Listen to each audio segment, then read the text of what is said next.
Okay, इतक्यात जो point बघितला आपण त्याच्यावरती एक्झाम्पल आहे. तर एक्झाम्पल स्टार्ट करताना नेहमी तुम्ही इथं डेटा और त्याला तुम्ही गिवन म्हणा. ठीक आहे. After this a motorcyclist to be treated as a point mass. एक मोटरसायक्लिस्ट आहे, त्याला एक पॉईंट कन्सिडर करूया. ठीक आहे. मग अशी कसं आपण वेल ऑफ डेथमध्ये दाखवलं आहे पॉईंट मास, पॉईंटने दाखवलं ते. Undertake the horizontal circle inside the cylindrical wall. तीच केस झाली वॉल ऑफ डेथ सारखी. एक सिलेंड्रिकल वॉल आहे, त्याच्या आतमधून तो फिरतोय असं त्यांनी सांगितलंय. ठीक आहे. Of radius 4 metre. आर किती दिलाय तुम्हाला? ठीक आहे. Coefficient of static friction between the tyre and the wall is mu S is equal to 0.4. त्याला युनिट नसतं. Calculate the minimum speed.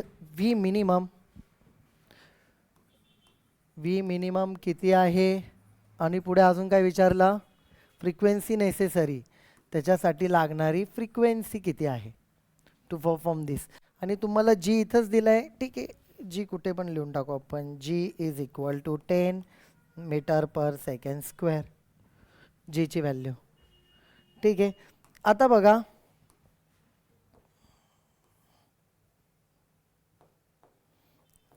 इथे आपण काय करूया? As for the minimum speed in the well of death or the wall of death is given by under root of r g upon mu s. ठीक आहे. Which is equal to under root of r किती आहे? 4 आहे. जी त्यांनी 10 दिलेला आहे, बरोबर आहे. आणि हा किती दिला आहे? 0.4. एक डिजिट आपण काय करू? Under root. तुम्ही खाली लिहायचं आहे, मला जागा कमी पडणार आहे म्हणून मी राईटला लिहितो आहे. ठीक आहे. एक डिजिट राईटला सरकवलं म्हणजे वरती अजून 10ने मल्टिप्लाय करावं लागेल, बरोबर आहे ना. एक पॉईंट इकडे शिफ्ट केला, वरती 10ने मल्टिप्लाय करावं म्हणजे वरती 100 होऊन जाईल. 4 काय झाले? अंडर रूट ऑफ 10 किती झालं? अंडर रूट ऑफ 100 किती झालं? 10. This is the minimum velocity required for that particular circular motion inside that particular cylindrical wall for that motorcyclist. जो काय मोटरसायक्लिस्ट तिथं फिरणार आहे आतमध्ये वेल ऑफ डेथमध्ये, त्याच्यासाठी लागणारी कमीत कमी वेलॉसिटी इथं असावी जेणेकरून तो सर्क्युलर मोशन सस्टेन करेल. अदरवाईज नाही तर तो खाली पडणार. ठीक आहे. 10 मीटर पर, यात काय अडचण आहे तुम्हाला? कारण वेलॉसिटी मीटर पर सेकंडमध्येच लिहितो ना आपण. पण इथं नाही थांबले, त्यांनी विचारलं की नेसेसरी रिक्वायर्ड फ्रिक्वेन्सी विचारले. मग त्या फ्रिक्वेन्सी कशी काढणार? व्हेलॉसिटी आहे आपल्याकडे as relation between linear velocity and the angular velocity is given as V is equal to R omega. V is equal to R omega किती आहे? 2πn. ठीक आहे. फ्रिक्वेन्सी एकतर ओमेगाची व्हॅल्यू आपण कशी बघितली होती? जस्ट रिमाइंड म्हणून लिहितो. Which is equal to 2π/t किंवा 2πn असं लिहितो आपण, बरोबर आहे. ठीक आहे. हा एक पार्ट झाला. तर याच्यानंतर बघा, एन इज इक्वल टू, आता हे ऑब्वियसली मिनिमम वेलॉसिटी जी आपण काढलेली ती असणार आहे म्हणून मी याला व्ही मिनिमम म्हणतोय. N is equal to V minimum upon 2πr सगळा इकडे आला. याची व्हॅल्यू 10, याची 2, याची 3.142. आर किती दिलं आहे? 4 मीटर आहे आय थिंक, है ना. 4 आहे. समजा एक फॉर अप्रॉक्सिमेटली इथं आला 5/4. 4ने याला मल्टिप्लाय करू शकू आपण. एन इज इक्वल टू बघा 5/4ने याला मल्टिप्लाय केलं किती होतील? 8. अगेन 1, इथे 5, इथे 12 पॉईंट लाईक दिस. ठीक आहे. आता आपण आपल्याकडे असं कोणतं मॅथमॅटिक्स नाही की याने याला डिवाइड करायचं. मग आपण याच्यासाठी काय यूज करणार? लॉग टेबल यूज करणार. ठीक आहे. 12.568ने डिवाइड करण्यासाठी लॉगची हेल्प घेणार आपण. जे लॉग आपण याच्या आधी ऑलरेडी बघितलेलं आहे बऱ्याचदा, बट आपण लॉग बघूया. लॉग टेबलने ते सॉल्व करायचं आहे. तर लॉगने आपण सॉल्व करत असताना सगळ्यात पहिले काय होईल ते सांगा. चला आपण लॉग घेऊन टाकू. इथेच साईडला पण करता येतं बरं का. आता ॲक्च्युली साईडलाच केलं पाहिजे तुम्ही, कारण 11 झालेलं आहे आपलं. ठीक आहे. सगळ्यात पहिले न्यूमरेटरचा लॉग ऑफ 5 मी लिहितो वाटलं असतं, log of 5 minus log of 12 point. याला ॲप्रॉक्सिमेट करावं लागतं, 4 डिजिटपर्यंत आहे ना ॲप्रॉक्सिमेट करावं लागतं. 8ला काढून टाकलं तर 7 होणार, एक व्हॅल्यू याची वाढते, तर 8 घालून टाकला तर शेवटचा डिजिट 5 किंवा 5पेक्षा जास्त असेल, 5 or greater than 5, at that time that particular digit must be omitted. आणि तो 8 गेला तर इथं 1ने वाढणार, इथं काय होईल 7 होणार आहे. ठीक आहे.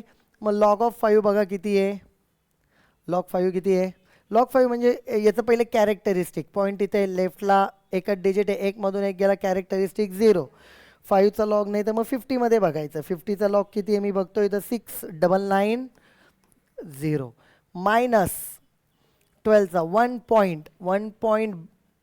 12चा 57, 12मध्ये 5 मध्ये तिकडे पुढे काय 7. ठीक आहे. 0969 आणि मीन डिफरन्स आहे 12चा 5 मध्ये 7 24. ॲडिशन किती होईल इथे 3, इथे 1990, म्हणजे किती आले 0993. ठीक आहे.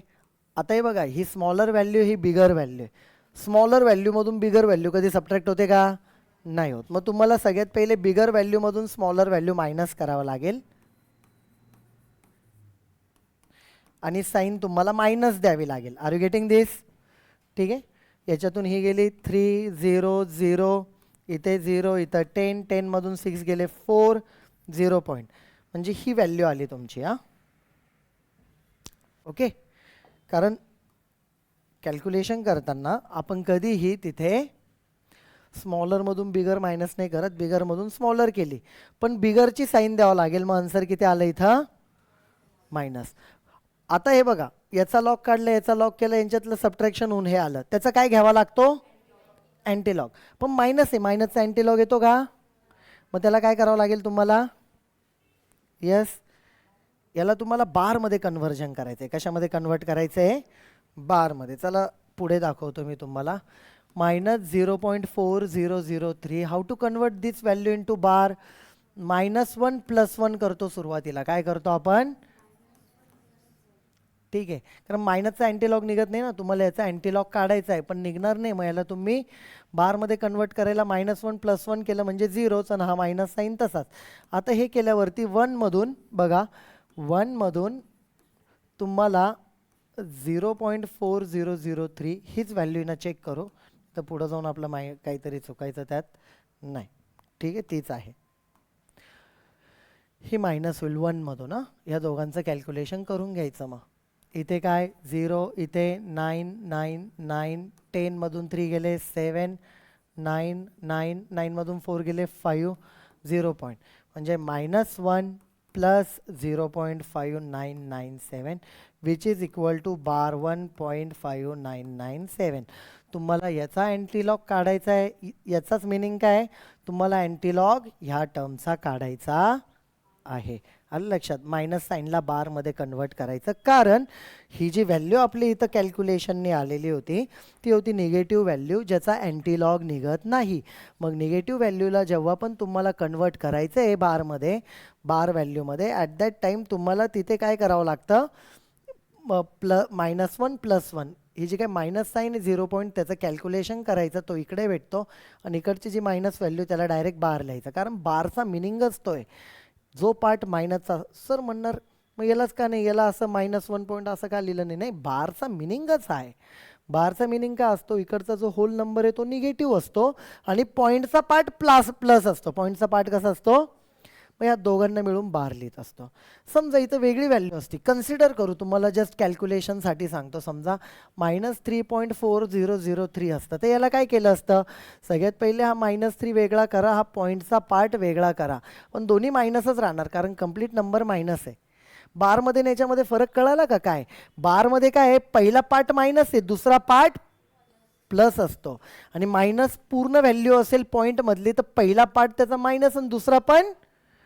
मग याला आपण काय करणार, -3 -1 + 1 बॅलन्स करायला 0.4003 या दोघांचं कॅल्क्युलेशन, या दोघांचं हा किती झाला -4 आणि याचं किती येणार प्लस जे काय आलं होतं 0.5997 आणि हे होणार बार 4.5997. कळालं? ही व्हॅल्यू आणि ही व्हॅल्यू सेम आहे बरं का, वेगवेगळी नाही आहे. ही व्हॅल्यू आणि ही व्हॅल्यू सेम आहे. एवढंच आहे की ती मायनसमध्ये आणि ही कशात आहे, बारमध्ये. लक्षात घ्या. आर यू गेटिंग दिस? ठीक आहे. तर जे कोणी म्हणजे 11thला नसतील त्यांना हे थोडं समजायला जड जाईल. फक्त इन शॉर्ट लक्षात घ्या, निगेटिव्ह व्हॅल्यूचा अँटीलॉग निघत नाही. निगेटिव्ह व्हॅल्यूचा आपण जे एक्झाम्पल सॉल्व करतोय ते निगेटिव्ह आलं होतं, मग ते कन्व्हर्ट करावं लागतं तुम्हाला. एक तर पॉझिटिव्ह व्हॅल्यूचंच अँटीलॉग निघेल किंवा बार व्हॅल्यूचंच अँटीलॉग निघेल, निगेटिव्हचं निघणार नाही. मग आपण याला निगेटिव्हला बारमध्ये कन्वर्ट करावं लागणार. -1 +1 केलं, +1 सोबत याचं कॅल्क्युलेशन केलं, एक तुम्हाला मायनस साईन भेटली आणि एक पॉईंटचा पार्ट प्लसमध्ये, त्याला डायरेक्टली एकत्र करून बारमध्ये केलं. समजा निगेटिव्ह व्हॅल्यू अशी मोठी असेल, ही 0 पॉईंट आली होती, समजा -3 पॉईंट समथिंग असेल, तर 3 पॉईंट समथिंग असल्यावरती इथं काय होणार, -3 वेगळा, पॉईंटचा पार्ट वेगळा, त्यांच्यामध्ये -1 +1, -3 -1 किती -4. या दोघांचं कॅल्क्युलेशन 1चं आणि मायनसचं काय केलं होतं, -0.4 समथिंग हे आलं होतं. पहिला पार्ट निगेटिव्ह, दुसरा पार्ट पॉईंटचा पार्ट पॉझिटिव्ह. पहिला होल पार्ट निगेटिव्ह, पॉईंटचा पार्ट पॉझिटिव्ह, याला काय लिहिणार बार 4 पॉईंट, ती लिहिण्याची पद्धत आहे. तर बघा ही व्हॅल्यू आली आहे, याचा अँटीलॉग आता तुम्हाला बघायचं आहे. तर मग इथे मी लिहितो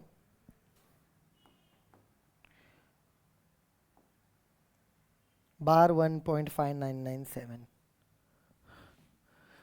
अँटीलॉग ऑफ, पहिले लिहितो 0.433003 म्हणजेच अँटीलॉग ऑफ बार 1.5997च होता ना. ही व्हॅल्यू म्हणजे ही व्हॅल्यू आहे. ठीक आहे, 97. बघा अँटीलॉग बघताना काय करतो, अँटीलॉग बघताना इकडचा पार्ट बघायचाच नाही, पॉईंटच्या इकडचा पार्ट बघायचाच. 5997 अँटीलॉग, पहिले अँटीलॉगमध्ये जायचं, 0.5 0.05 नाही, 0.5 0.5 पुढे 9.59 59चा 97 59 इथे 9 पुढे 7 7 मध्ये 6 आहे, 3972 आणि 6 यांची ॲडिशन केल्यावर काय होईल 3978 3978. इथं पॉईंट देऊन टाकायचा, म्हणजे मी सांगतो ती मेथड वापरा, कधीच चुकणार नाही. ठीक आहे, इथे पॉईंट देऊन टाकायचा, इंटू 10⁻² लिहायचं, इंटू जी काय बारची व्हॅल्यू ती -1. इथं जी व्हॅल्यू असेल, इथं समजा 3 असेल तर ⁻3, इथं 10 असेल ⁻10, इथं बार 6 असेल ⁻6 लिहून टाकायचं. That is answer. आणि -1 येतं, तुम्ही याला असं लिहून घ्या. त्यांनी लिहिलं answer which is almost equal to 0.4. किती लिहिलं आहे, आलं लक्षात? मी वाटलंच तर याचं फायनल आन्सर इकडे लिहितो बरं का. n is equal to almost equal to 0.4. Frequency आहे त्याला हर्ट्झमध्ये लिहून टाका. आलं लक्षात? ठीक आहे, that is hertz revolutions per second. Almost 0.3978, बुकमध्ये 0.4 आहे, तुम्ही चेक करू शकता वाटलंच तर. तर थोडं लॉकचे कॅल्क्युलेशन आहेत, त्याचे काही एक्झाम्पल आपल्याला बघावे लागतील. ठीक आहे, अजून लॉकचा जो पार्ट आहे तो वाटलंच तर खास आपण वेगळा घेऊ. परत एकदा 4-5 थोडंसं स्टार्ट होऊ द्या तुमचं सगळं, मग त्यावेळेला आपण घेऊयात कॅल्क्युलेशन्स. बरेच कॅल्क्युलेशन्स आहेत लॉकचे करण्यासारखे, त्यातलं त्यात हे बेसिक आहे, लक्षात ठेवा. हे अवघडमधलं नाही आहे, म्हणजे जे लॉकचे कॅल्क्युलेशन आहे त्यातलं हे काय आहे, बेसिक कन्सिडर करू आपण, हार्ड वेगळेच जरा. ओके, ठीक आहे. तर हे सध्यासाठी आहे, यात समजलं असेल ओके, नाही समजलं कॅल्क्युलेशन तरी ओके.